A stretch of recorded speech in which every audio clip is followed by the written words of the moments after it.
Miratimi pas disa javësh diskutimesh i raportit vlerësimit të standardeve të përkohshme i njohur si BARSI dhe përcaktimi datës 26 për mbledhjen e konferencës ndërqeveritare ku pritet të formalizojë dokumenti për ecurinë e grup kapitullit të parë themelore, janë përshëndetur edhe në Tiranë si zhvillime të rëndësishme në procesin e integrimit evropian. Kreu i grupit parlamentar Partisë Socialiste Tauland Balla e cilësoi këtë moment si tregues objektiv për anëtarësimin e Shqipërisë në Bashkimin Evropian. Brenda këtij mandati është realist dhe i arritshëm. Të gjitha palët politike në vend duhet kuptojnë që jetojmë dhe pastaj në një momentum tjetër, jo që lidhet me këtë javë në Kuvendin e Shqipërisë, Eksiola, por që lidhet me një qasje të re nga vendet e rëndësishme anëtare të Bashkimit Evropian. Shqipëria jonë e përbashkët ka arsye të jetë e gëzuar sot, të jetë e gëzuar nesër, të martën e ardhshme në 26 maj. Nga ana tjetër, deputetja demokrate Jorita Tabaku e vlerësoi zhvillimin me një qasje më të kujdesshme, duke kërkuar që dokumenti final të analizohet në detaje, veçanërisht sa i përket ndryshimeve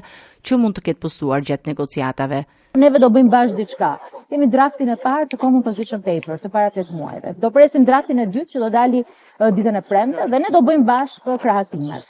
Ditë ju them që grup kapitulli i parë themelore, që është edhe komisioni që unë ndjek në parlament, ka diskutimet më të ndaja, ka njëkohësisht edhe detyrimet më të ndaja. Pavarësisht dallimeve politike, të dy përfaqësuesit u shprehën në favor të propozimit gjerman për integrim gradual në Bashkimin Evropian, të paraqitur më herët nga kancelari Friedrich Merz. Balla theksoi se ky koncept nuk duhet parë si shqetësim për qytetarët shqiptar, ndërsa Tabaku nënvizon se Shqipëria mbetet e fokusuar vetëm në anëtarësimin e plot në BE dhe mbështet çdo nismë që ofron këtë objektiv. Ajo që propozon kancelari gjerman, që në një farë mënyrë është e njëjta linjë me Italinë